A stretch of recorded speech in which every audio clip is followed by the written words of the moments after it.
আসসালামু আলাইকুম রহমতুল্লাহি ওবরকাতুহু। সম্মানিত দর্শক, বাংলাদেশের রাজনীতি ক্রমশ জটিল থেকে জটিলতর হয়ে যাচ্ছে।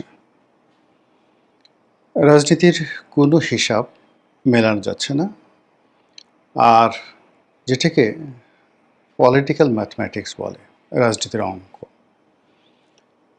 সে অঙ্ক যখন খুব স্বাভাবিক নিয়মে চলে এবং মানুষ যখন ভুল না করে, তখন যিনি অঙ্ক করছেন তিনি বলে দিতে পারে যে আসলে ফলাফলটা কী হচ্ছে। রাজনীতির প্রায় প্রতিটি উপসর্গ এবং অনুসর্গ একে অপরের সঙ্গে এমনভাবে কন্ট্রাডিক্ট এবং কনফ্লিক্ট করছে।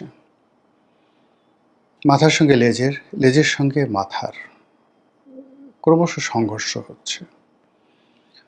আর এতে করে অসংখ্য অস্থিরতা দেখা দিচ্ছে এবং কেউ কারোর প্রতি বিশ্বাস স্থাপন করতে পারছে না। এই মুহূর্তে সরকারের সবচেয়ে বড় সংকট, এটা অস্তিত্বের সংকট নয়, এটা হলো রিয়ালিটির সংকট। সরকারকে কারা ভালোবাসেন সরকার জানে না। সরকারের বন্ধুকে সরকার জানে না, শত্রুকে তাও জানে না। তারপর সরকারের যারা প্রতিপক্ষ, তারা কি সরকারকে ভয় পাবে, নাকি এক ধাক্কায় ফেলে দেবে? তারা কি শেখ হাসিনার মতো তারেক রহমান সাহেবকেও দেশ থেকে তাড়িয়ে দেবে, নাকি শেখ হাসিনা যেভাবে 17 বছর ক্রমাগত জুলুম অত্যাচার চালাতে পেরেছিলেন, একইভাবে তারেক রহমান সাহেবকে 17 বছর সময় দেবে? এই বিষয়গুলো নিয়ে বিরোধী দল যারা আছেন তাদের মধ্যে যথেষ্ট মতানৈক্য আছে। অন্যদিকে সরকার তার আপন গতিতে কতগুলো কাজ করে যাচ্ছে। সরকারের অর্থনৈতিক পরিকল্পনা, বিরোধী দল দমনের পরিকল্পনা, পররাষ্ট্র নীতির ক্ষেত্রে বিদেশে বন্ধু নির্বাচনের পরিকল্পনা এবং সর্বোপরি তাদের যে নির্বাচনী ম্যানিফেস্ট, সেই নির্বাচনী ম্যানিফেস্ট বাস্তবায়ন করার জন্য অকাতরে এবং অঢেল অর্থ তারা ব্যয় করছে।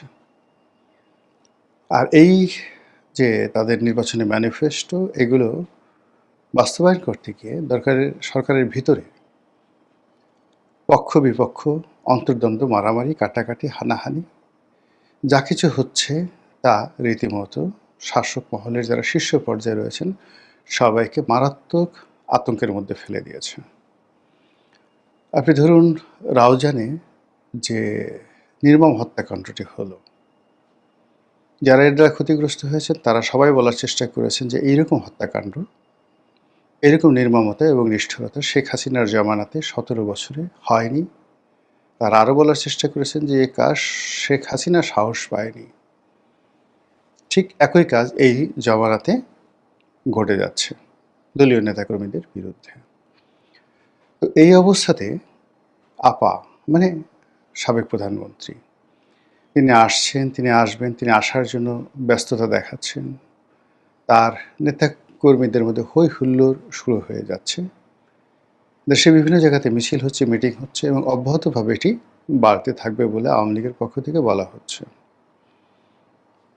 ঠিক এই সময়টিতে সরকারের যারা বান্ধব বা এই শেখ হাসিনা তাড়ানোর যে মূল কারিগর, সেই মূল কারিগর যারা ইউনূস জমানাতে রাষ্ট্র ক্ষমতা পরিচালনা করেছে এবং তাদের মবের ভয়ে বিএনপি, আওয়ামী লীগ থেকে শুরু করে সাধারণ আমজনতা থর করে কেঁপেছে।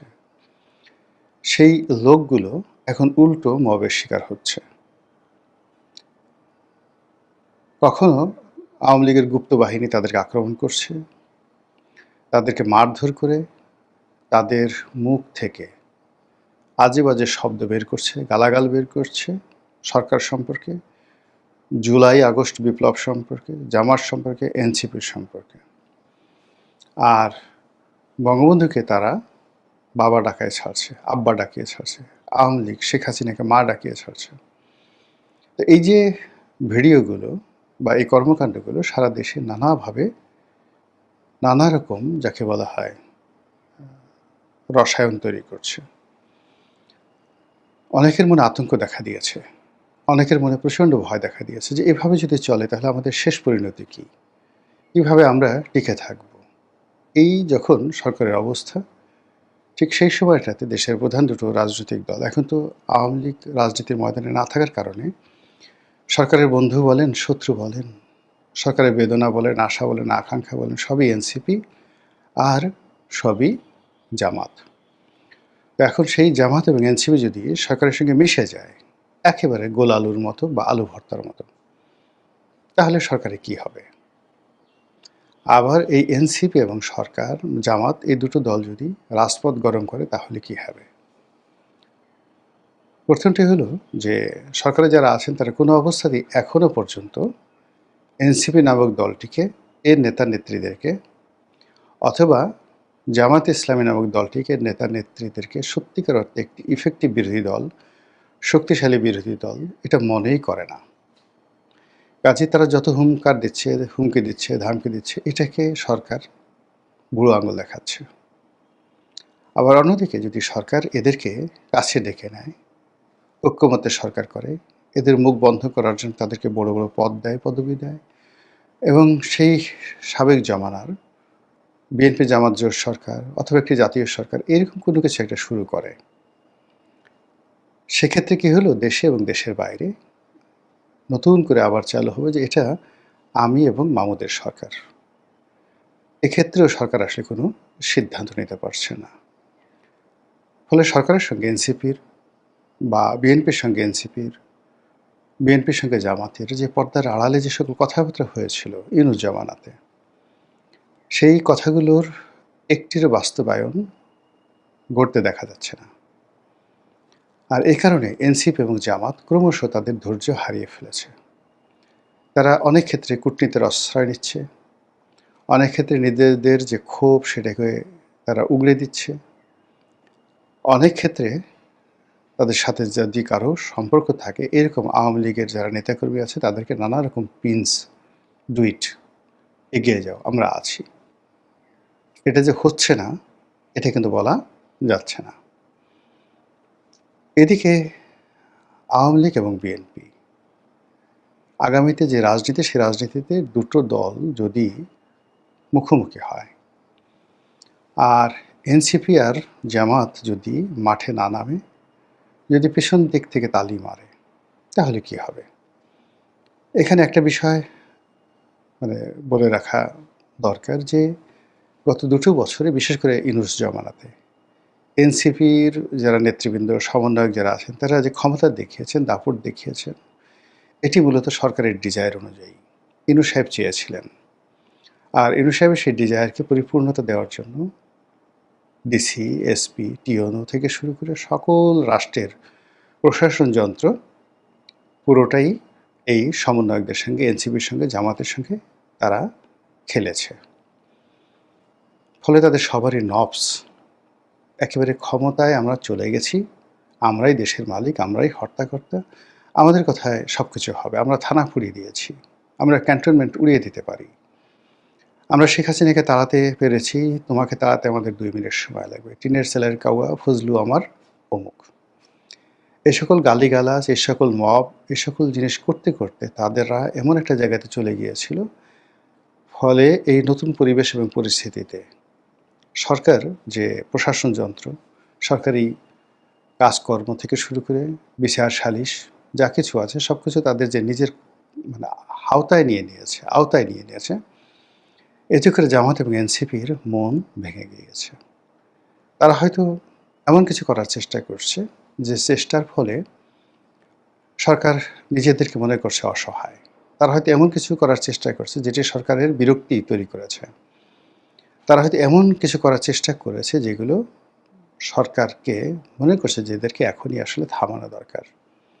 এবং রাষ্ট্রীয় যে গোয়েন্দা সংস্থাগুলো রয়েছে, আপনারা জানেন যে প্রধানমন্ত্রীর সঙ্গে সরাসরি ডিজিএফআই, এনএসআই তাদের যারা প্রধান, তাদের সরাসরি নিয়মিত বৈঠক হয়, কোনো ভায়া মিডিয়া নয়। এই দুটো প্রতিষ্ঠান সরাসরি প্রধানমন্ত্রীর অধীন। তো সেই প্রধানমন্ত্রীকে যারা রিপোর্ট দিচ্ছে, নিঃসন্দেহে তারা এমন কিছু দিচ্ছে যার ফলে প্রধানমন্ত্রী মনে করছে এদেরকে ভাতে মারব, এদেরকে পেটে মারব, এদেরকে জলে স্থলে অন্তরিক্ষে এমনভাবে অন্তরীণ করে রাখব যেন এরা একটি শব্দ করতে না পারে। আর এ সমস্ত কাজ করার জন্য যেটি দরকার সেটি হলো কারো অর্থনৈতিক মেরুদণ্ড, ব্যাকবোন ভেঙে দেয়া। শেখ হাসিনা এই কাজটি খুব সুকৌশলে করতে পেরেছিলেন। শেখ হাসিনা ইসলামী ব্যাংককে দখল করে নিয়েছিলেন। জামায়াতে ইসলামীর আরও যত রকম প্রতিষ্ঠান রয়েছে সমস্ত প্রতিষ্ঠানের উপর তিনি রীতিমতো রাষ্ট্রযন্ত্রের স্টিম রোলার চালিয়েছিলেন। তো শেখ হাসিনার সেই যে কর্মকাণ্ডগুলো, এগুলো কি শুরু হয়েছে? এগুলো কি চলছে? শেখ হাসিনা যেভাবে সফল হয়েছেন, বর্তমান সরকার কি সেভাবে সফল হবে? শেখ হাসিনার জমানাতে যেভাবে সব কিছু মেনে নেওয়া হয়েছিল, বর্তমান জমানাতে কি সেগুলো মেনে নেওয়া হবে? আদ্দিন হাসপাতাল, তারপর ইসলামী ব্যাংক, এই দুটো প্রতিষ্ঠানে যা কিছু হয়েছে তার সঙ্গে কি আপনি অতীতের কোনো কর্মকাণ্ডের মিল পাচ্ছেন? নাকি নেহায়েতই একেবারে ধারাবাহিক যে কাজ সরকার জনকল্যাণে করে সেরকম কাজকর্ম তারা করে যাচ্ছে? তো এই সকল বিষয়াদি নিয়ে সরকার এবং বিরোধী দলের মধ্যে যেমন টানাপোড়েন চলছে, একই সঙ্গে বিরোধী দলের যে নৈতিক মনোবল এবং তাদের যে বিক্ষোভ, মনোবল ভেঙে পড়ছে, বিক্ষোভ বেড়ে যাচ্ছে। আর সেটি সরকারকে কেমন বিপদে ফেলে সেটি এখন দেখার বিষয়। মহান আল্লাহ আমাদের সবাইকে হেদায়েত দান করুন এবং হেফাজত করুন। আসসালামু আলাইকুম ওয়া রাহমাতুল্লাহি ওয়া বারাকাতুহু।